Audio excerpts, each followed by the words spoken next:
Jumpa lagi di mata kuliah psikologi komunitas.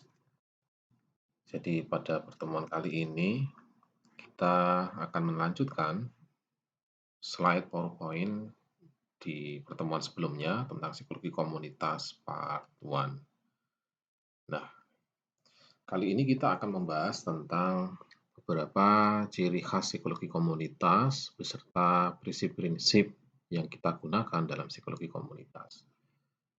Nah, ini adalah ciri khas dari psikologi komunitas. Jadi ada 5 ciri khas dari psikologi komunitas, yaitu yang pertama, sudah pasti dalam praktek psikologi komunitas itu kita senantiasa melakukan kolaborasi lintas disiplin ilmu dengan disiplin ilmu yang lain. Misalnya dalam intervensi komunitas itu biasa psikologi itu bekerjasama misalnya dengan praktisi ekonomi maupun sosiologi. Karena permasalahan di komunitas itu tidak cukup hanya menggunakan pendekatan psikologi.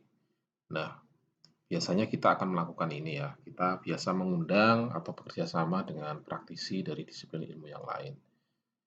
Berikutnya, dalam intervensi komunitas, kita fokus terhadap keseluruhan populasi dan sistemnya. Ini yang disebut intervensi yang holistik dan menyeluruh. Jadi tidak fokus pada beberapa individu, tapi kita juga fokus pada keseluruhan populasi. Yang dimaksud di keseluruhan populasi dan sistemnya itu adalah kadangkala permasalahan itu ada di sistem sosial atau struktur sosialnya. Misalnya ada atau tidaknya kebijakan di tingkat desa, atau jangan-jangan mungkin karena tata kelola di tingkat pemerintahan desa yang tidak baik sehingga berakibat layanan tidak berjalan dengan baik ke masyarakat dan akhirnya mempengaruhi kesehatan mental. Dan kemudian kita juga fokus pada kelompok-kelompok rentan.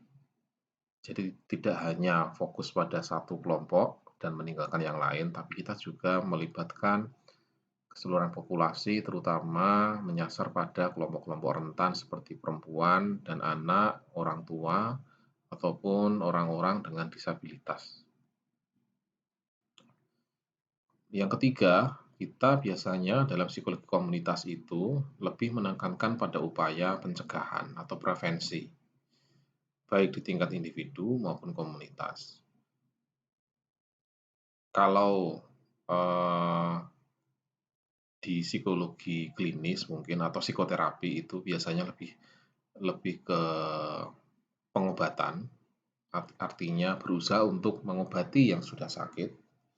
Nah, psikologi komunitas itu meskipun itu penting, kita biasanya lebih menekankan pada upaya prevensi pada kelompok masyarakat yang lebih banyak, tapi mereka belum mengalami permasalahan. Yang keempat, dalam melakukan intervensi komunitas, kita perlu memperhatikan determinan sosial. Yang dimaksud dengan determinan sosial itu adalah ini ya, norma sosial, kebiasaan, politik, ekonomi, ataupun pendidikan.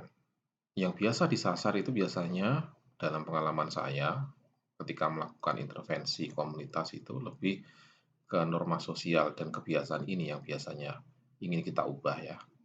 Nah, ini yang disebut sebagai determinan sosial. Berikutnya yang terakhir adalah advokasi kebijakan. Artinya, dalam melakukan intervensi komunitas, ada kalanya kita harus melakukan atau mendorong adanya kebijakan, yaitu kita membuat rekomendasi ke pemerintah untuk mengeluarkan suatu kebijakan atau agar terjadi perbaikan akses informasi dan layanan kesehatan. Seringkali permasalahan kesehatan di masyarakat itu karena minimnya layanan atau minimnya akses informasi karena kebijakan pembangunan yang tidak merata. Misalnya seperti di Gunung Kidul itu dulu, saya pernah terlibat dalam advokasi kebijakan tentang penyediaan layanan bagi perempuan korban kekerasan. Nah, di sana itu ternyata banyak sekali perempuan korban kekerasan itu yang tidak mendapatkan layanan yang baik, karena memang belum ada kebijakan yang mengatur itu. Nah, jika kita menggunakan prinsip psikologi komunitas, maka bisa jadi sampai ke arah sana intervensinya ya. Kita mendorong pemerintah untuk mengeluarkan kebijakan yang berpihak pada perempuan dan anak misalnya. Oke, berikutnya ini adalah prinsip-prinsip psikologi komunitas atau core values. Ada 7 prinsip utama dalam psikologi komunitas. Kita akan bahas satu persatu. Kita akan mulai dari individual wellness. Yang dimaksud di sini adalah dalam intervensi komunitas kita tentu saja kita harus memperhatikan kesehatan fisik dan psikis para individu anggota masyarakat di komunitas yang menjadi sasaran intervensi. Artinya, aktivitas penelitian dan aktivitas intervensi ataupun aktivitas dalam rangka praktek-praktek ilmu psikologi di suatu komunitas maka harus diupayakan untuk meningkatkan kesejahteraan masyarakat melalui upaya prevensi dan perubahan sistem dan norma sosial. Berikutnya adalah sense of community. Yang dimaksud sense of community di sini adalah rasa memiliki atas komunitas yang akan kita intervensi dan juga kita seolah-olah merasa dimiliki oleh masyarakat setempat. Artinya ada timbal balik ya, kita merasa memiliki dan juga dimiliki. Ini penting sense of community ini. Kalau ini ibaratnya konseling dan psikoterapi ini adalah raport yang harus terbentuk. Jadi ketika kita akan melakukan intervensi komunitas, jika raport antara misalnya psikolog ataupun praktisi psikologi di komunitas itu dengan masyarakat setempat itu raportnya tidak baik atau trust-nya belum terbentuk, itu biasanya juga susah. Nah, trust itu sangat bergantung dari sense of community ini atau sense of belonging. Jadi semakin kita merasa memiliki komunitas yang menjadi sasaran intervensi, biasanya masyarakat itu juga akan merasakan itu dan akhirnya menganggap kita adalah bagian dari komunitas.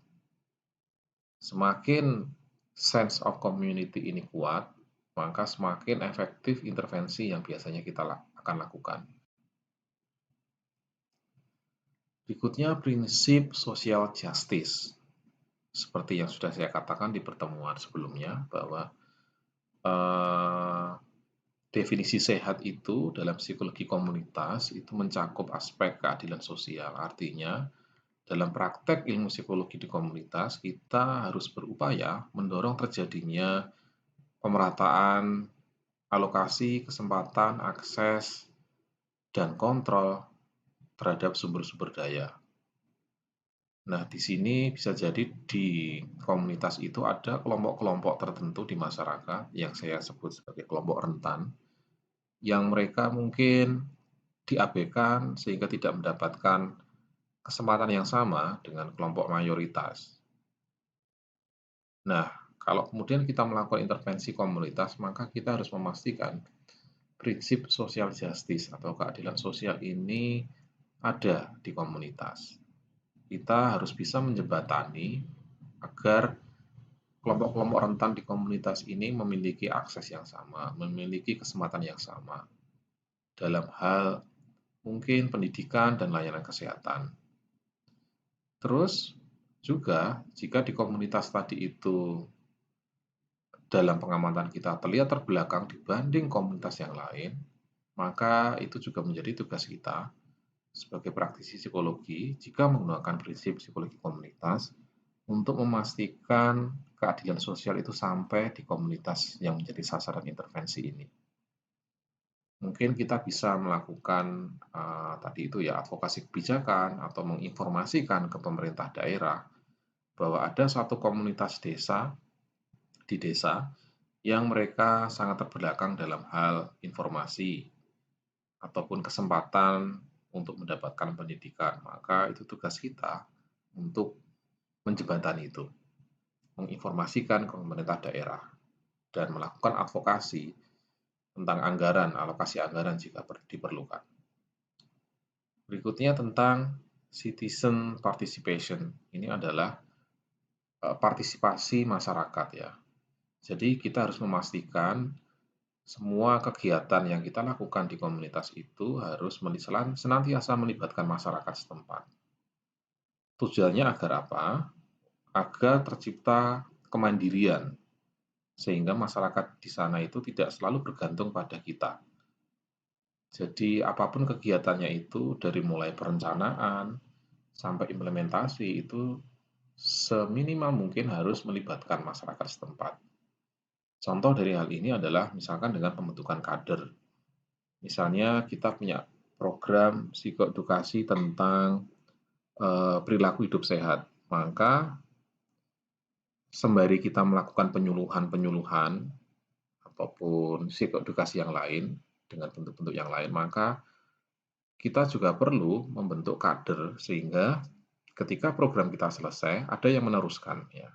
Nah, hal ini bisa dilakukan ketika kita melibatkan masyarakat dalam semua aktivitas yang kita lakukan.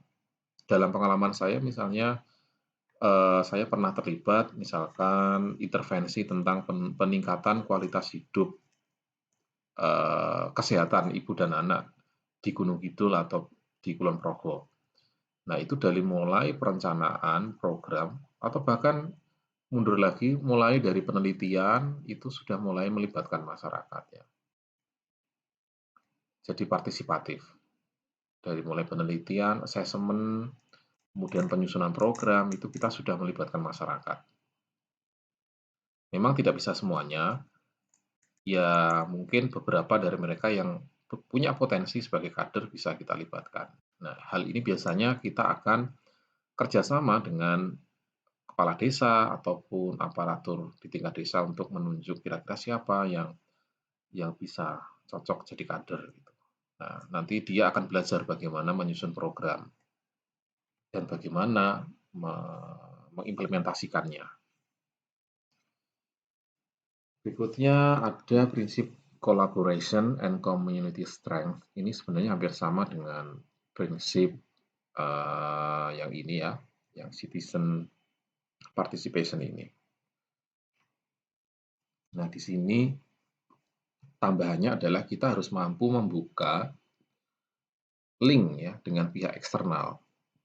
Misalnya kita tahu di desa itu eh, tidak memiliki akses terhadap pendidikan ataupun pendidikan mengenai kesehatan reproduksi misalnya.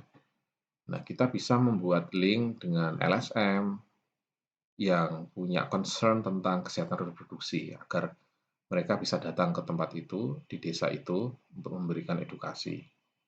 Ataupun yang berkaitan dengan dana. Nah, kita bisa kemudian menghubungi atau membuatkan proposal pembangunan jalan. Nah, jadi kita menjadi penghubung antara komunitas itu dengan pihak luar yang mereka memiliki program atau memiliki sumber pendanaan sehingga bisa disalurkan di desa di mana kita melakukan intervensi itu.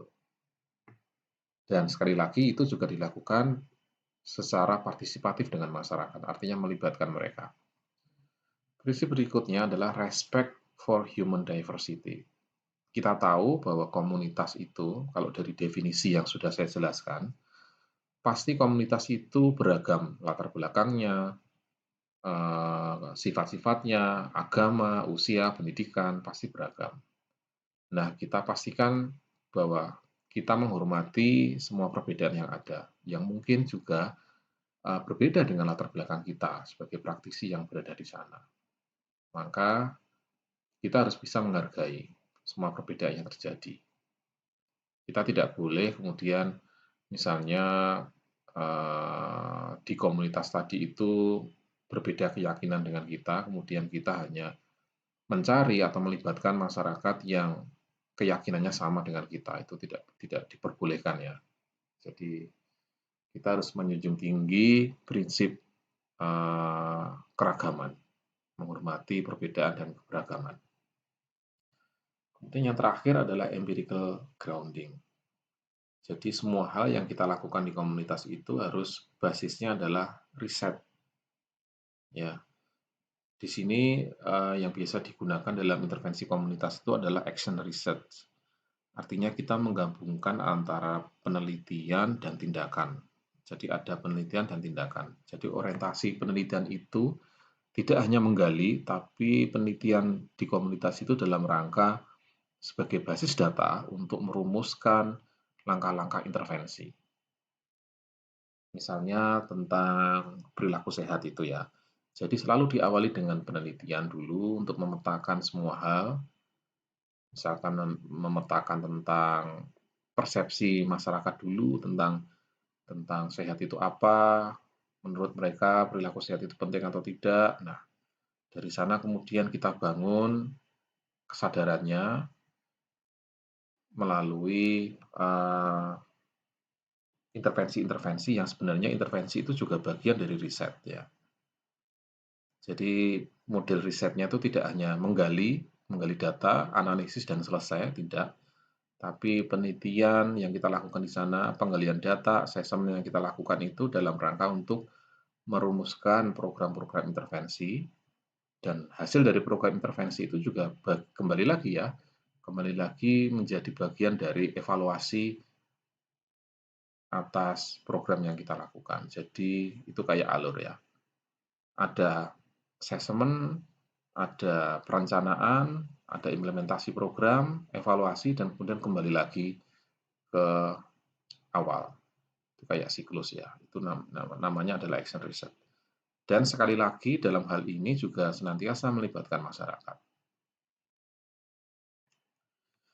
Oke, sekarang adalah jenis intervensi komunitas. Ada 3 jenis intervensi dalam komunitas. Intervensi primer, sekunder, dan tersier. Intervensi primer itu adalah intervensi yang sifatnya pencegahan ya. Dia mencegah permasalahan sebelum terjadi. Biasanya intervensi primer itu menyasar kelompok-kelompok berisiko. Kelompok-kelompok berisiko atau individu-individu yang berisiko mengalami permasalahan atau berisiko mengalami dampak dari permasalahan tapi belum. Ya.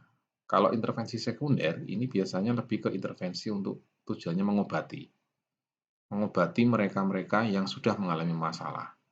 Kalau kasusnya misalnya COVID-19 itu, kalau intervensi sekunder itu menyasar mereka yang sudah kena. Kalau primer berarti menyasar mereka yang berisiko kena tapi belum. Jadi mencegah mereka agar, karena faktor risikonya tadi, mencegah mereka agar tidak sampai kena.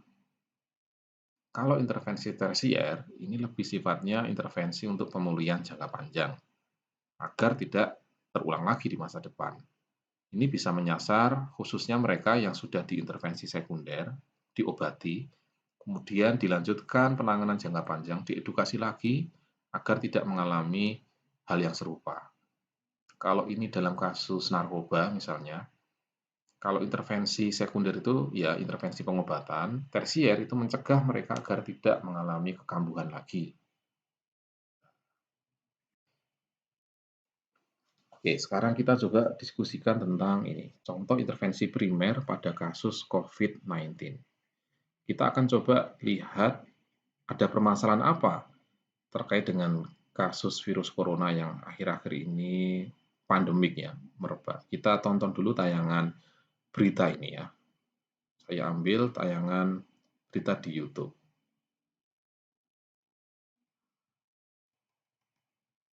Akhir pekan ini jalur wisata menuju kawasan Puncak Bogor kian diserbu pengunjung. Ribuan kendaraan dari arah Jakarta terjebak kemacetan usai keluar pintu tol Ciawi hingga ke kawasan Puncak. Meningkatnya arus wisata di kawasan Bogor seiring ditutupnya sejumlah tempat wisata di ibu kota.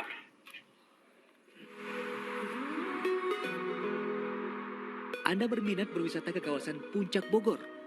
Nah, ini dia pantauan kamera drone yang merekam ribuan kendaraan dari arah Jakarta terjebak kemacetan begitu keluar dari pintu tol Ciawi menuju puncak. Ancaman virus corona yang membuat pemerintah mengimbau warga agar menghindari pusat keramaian tidak menyurutkan minat sejumlah calon wisatawan. ke Taman Safari. Ke Taman Safari. Ada ketakutan nggak dengan adanya corona ini? Enggak, ada sih agak takut, cuma ya bismillah aja lah, tetap jaga kesehatan, jaga kondisi tubuh aja. Setelah antri selama berjam-jam di jalanan, para wisatawan juga harus berjejal begitu tiba di sejumlah tempat wisata, salah satunya kebun binatang di lokasi berhawa sejuk ini. Ya, hingga minggu siang, Pemkot dan Pemkab Bogor baru sebatas meniadakan kegiatan Car Free Day serta sejumlah kegiatan acara yang mendatangkan banyak orang. Berbeda dengan Pemprov DKI Jakarta yang sudah menutup sejumlah tempat rekreasi selama 14 hari ke depan sejak Sabtu kemarin guna mengantisipasi risiko penyebaran virus corona. Di antaranya Taman Impian Jaya Ancol, termasuk seluruh wahana permainan anak di dalamnya. Hanya karyawan, tamu hotel dan wisatawan yang berkunjung ke Kepulauan Seribu yang diizinkan masuk. Senada dengan tempat rekreasi Taman Monas Jakarta Pusat yang lengang sejak Sabtu dan hari Minggu ini. Penutupan sementara tempat wisata atau pusat keramaian ini juga berlaku bagi Taman Marga Satwa Ragunan Jakarta Selatan hingga wisata Kota Tua. Ya, ini sedikit tayangan tentang ada beberapa masyarakat, kelompok masyarakat di Indonesia itu yang mereka tidak terlalu merasa khawatir dengan virus corona ya. Jadi meskipun ada himbauan oleh pemerintah agar mereka berdiam diri di rumah, tapi ternyata, mereka masih tetap keluar rumah ya. Nah, ini di berita-berita yang lain kita juga bisa lihat ya, ternyata ada tidak terlalu berefek ya, himbauan pemerintah agar tetap di rumah. Nah, oke. Kita kita coba bedah kenapa seperti ini ya. Ternyata himbauan pemerintah untuk, tetap di rumah itu tidak terlalu berefek. Nah, ini kasusnya. Permasalahan perilaku sehat masyarakat yang kurang. Contoh-contohnya misalkan tadi ya, masih banyak masyarakat yang tidak melakukan physical distancing atau masih tetap keluar rumah, berkumpul seperti situasi normal. Misalkan di tempat saya, ini saya tinggal di desa, itu masyarakat di sini masih tetap arisan, masih tetap ronda, masih tetap kerja bakti, masih tetap berkumpul seperti biasanya seolah-olah tidak terjadi apa-apa. Bahkan ada masih ya masyarakat itu jarang mencuci tangan dan makan makanan sehat itu juga kurang ya. Mereka bahkan ada yang tetap keluar rumah ketika mereka kurang sehat. Nah, alasannya yang biasa dikatakan itu misalkan mereka merasa sehat sehingga ngapain di rumah. Kemudian merasa tidak akan tertular, merasa bahwa hidup dan mati itu ada di tangan Tuhan, jadi ya biarkan aja, pasrah aja. Terus ada juga yang masih menganggap bahwa wabah virus corona itu masih terlalu jauh, tidak akan sampai di sini. Kita sehat-sehat saja yang di sini. Nah, itu. Nah, itu adalah masalah perilaku sehat yang ada. Kemudian coba kita bedah dengan analisis dalam psikologi komunitas ini. Tentu masalah perilaku sehat itu kita bedah dengan alur ini ya. Kita pertama melakukan penggalian data sekunder. Ya, dimaksud dengan data sekunder itu adalah ini. Data-data yang tidak secara langsung kita dapatkan dengan wawancara dan observasi langsung itu adalah data sekunder. Misalnya data-data laporan studi orang lain, jurnal penelitian, atau data-data statistik dari televisi, ataupun dari koran, atau dari punya pemerintah, itu ya, kita kumpulkan dulu. Banyaknya kasus di Indonesia itu berapa tentang virus corona yang sudah menjadi korban, di mana yang paling tinggi wilayah sebarannya, tentang usia berapa yang menjadi korbannya, status pendidikan, status sosial ekonomi, dan jenis kelamin. Ini berguna untuk memetakan awal ya, siapa yang akan kita sasar. Ini berguna untuk memetakan untuk menentukan siapa yang menjadi kelompok berisiko. Setelah itu, baru kemudian kita lakukan penggalian data primer, yaitu dengan wawancara, bisa dengan survei yang teman-teman lakukan. Survei itu adalah ada di bagian ini ya. Observasi ataupun focus group discussion itu ada di bagian ini ya. Nah, siapa yang bisa kita wawancarai? Ya, kita bisa wawancarai masyarakat tadi yang kalau kasusnya perilaku sehat, terutama masyarakat yang masih abe dengan hidup sehat itu bisa kita wawancarai. Apa alasannya mereka tetap jalan-jalan, tetap keluar rumah, meskipun sudah ada himbauan tetap di dalam. Tadi kalau dari berita mereka khawatir, tapi ternyata merasa baik-baik saja. Nah, itu masuk ada di sini. Kemudian baru kita analisis menggunakan kerangka ekologi. Kenapa masyarakat itu punya pemikiran bahwa mereka akan baik-baik saja ketika keluar rumah? Nah, dari sana kemudian kita bisa merumuskan intervensinya apa untuk mengubah pola pikir tadi.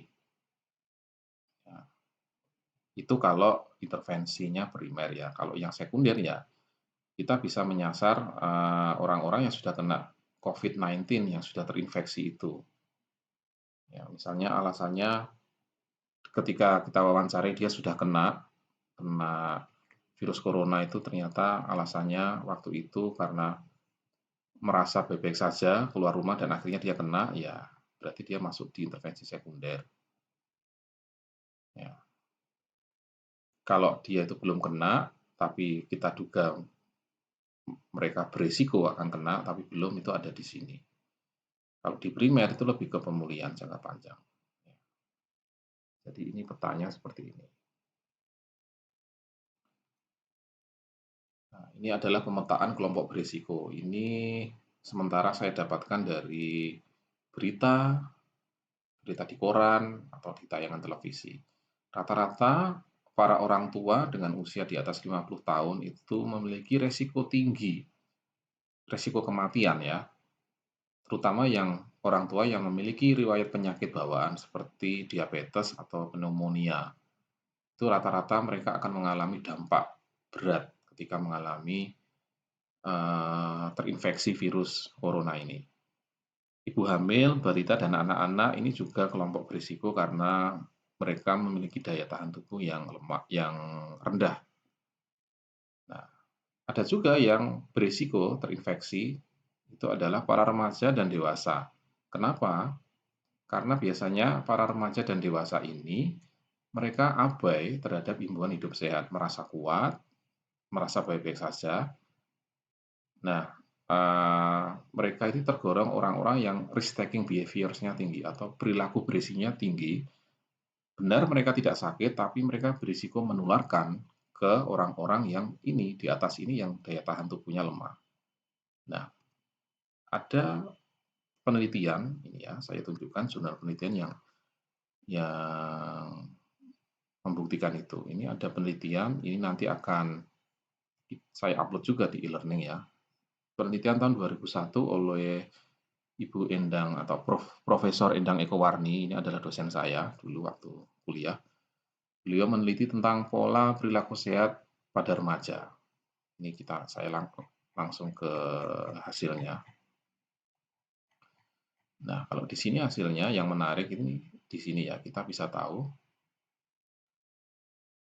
sebagian besar atau 48% dari responden yang diteliti itu, yang para remaja itu, mereka menganggap bahwa mereka memiliki fisik yang kuat sehingga mereka abai dengan perilaku hidup sehat. Ini relevan dengan kondisi saat ini bahwa masih banyak anak-anak muda itu, ya anak-anak muda itu mahasiswa mungkin juga masuk di golongan ini, merasa dirinya kuat dan akhirnya mereka keluar rumah. Padahal ketika mereka keluar rumah, mereka berpotensi membawa virus itu dan menularkannya ke keluarganya yang mungkin memiliki daya tahan tubuh yang lemah, akhirnya tertular dan bisa berimplikasi ke kematian misalnya. Tapi bahwa remaja ini baik-baik saja, iya. Karena daya tahan tubuhnya kuat, mereka baik-baik saja para remaja dan orang-orang muda ini. Tapi mereka akan membawa virus itu dan menularkannya ke orang-orang terdekatnya yang daya tahan tubuhnya lemah. Ya,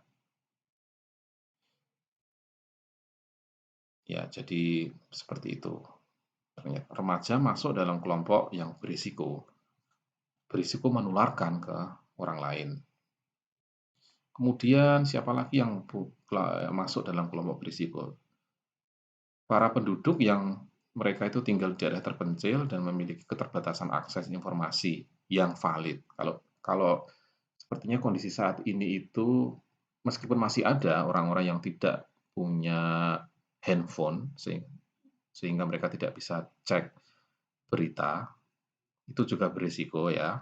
Tapi ada juga kelompok masyarakat yang mereka itu punya handphone, tapi mereka punya pengetahuan yang minim, akhirnya mereka dibanjiri oleh info-info tentang virus corona dari sumber yang tidak valid, akhirnya mereka mengalami kepanikan dan stres. Dan akhirnya lahirlah perilaku misalnya compulsive buying. Jadi mereka memborong barang-barang di supermarket termasuk hand sanitizer dan lain-lain. Nah, ini kelompok ini juga kelompok yang berisiko ya. Terus ada juga ini para individu yang memiliki cara pandang keagamaan yang tertutup. Artinya mereka tidak terbuka dengan cara pandang tafsir yang lain. Misalnya masih berkeyakinan bahwa ya masih misalkan ada himbauan dari MUI untuk tidak sholat Jumatan misalnya karena terutama di daerah yang zona merah misalnya ya, tapi mereka masih ngeyel untuk tetap berkumpul di masjid dengan anggapan bahwa hidup dan mati sudah ada yang mengatur. Nah, ini juga para individu yang seperti ini mereka berisiko menularkan ke anggota keluarganya. Misalkan ketika mereka sholat berjamaah, ada jamaah lain yang sudah terinfeksi dan akhirnya menularkan ke dia, dan ketika dia pulang mungkin dianya sehat tapi mungkin akan membawa itu ke rumah, virus itu ke rumah dan menularkannya ke anaknya yang mungkin masih kecil, yang daya tahannya masih lemah, ataupun istrinya, ataupun orang tuanya. Nah, artinya perilaku hidup sehatnya itu terhambat oleh cara pandang keagamaannya yang sempit. Nah, ini adalah kelompok-kelompok yang kalau dalam psikologi komunitas ini yang harus disasar. Ya. Mereka adalah kelompok berisiko mengalami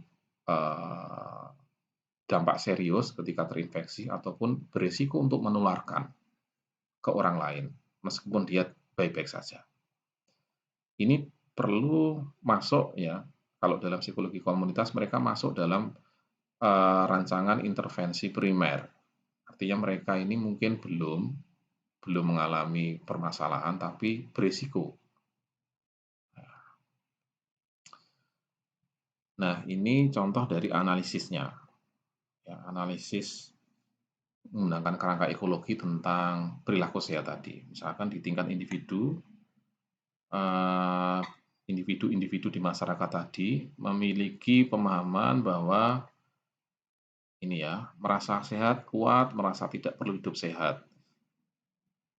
Kenapa itu terjadi? Atau apa yang terjadi di tingkat keluarga sehingga ada individu yang seperti ini pemikirannya? Ternyata di tingkat keluarga itu budayanya tidak pernah ada pengajaran dari orang tua tentang hidup sehat.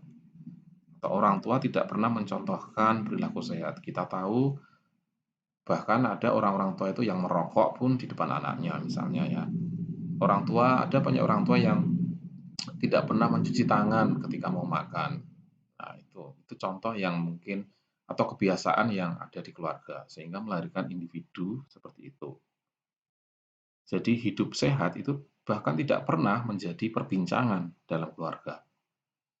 Nah, kemudian kita perlu bertanya apa yang terjadi di komunitas atau di lingkaran yang lebih luas lagi sehingga melahirkan keluarga-keluarga yang seperti itu. Ternyata ini di tingkat desa misalkan ya atau kelompok.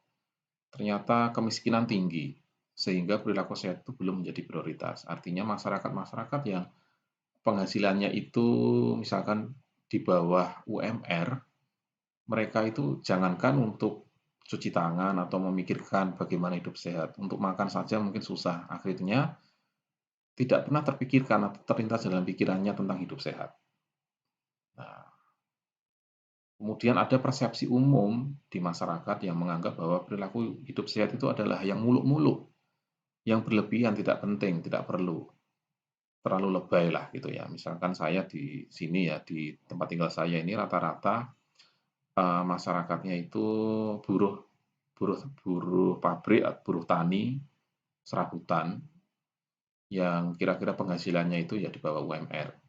Jadi kalau misalkan makan itu dari sawah misalnya nggak pernah cuci tangan, kalau cuci tangan tuh dianggap hal yang terlalu tinggi, mungkin milik orang kota ataupun milik orang yang lebih kaya gitu ya. Jadi belum menjadi budaya. Nah, itu problemnya tentang itu ya. Nah, kenapa ini terjadi? Apa yang terjadi di tingkat kebijakan atau negara? Ternyata mungkin karena strategi edukasi masyarakat dari pemerintah itu lemah ya.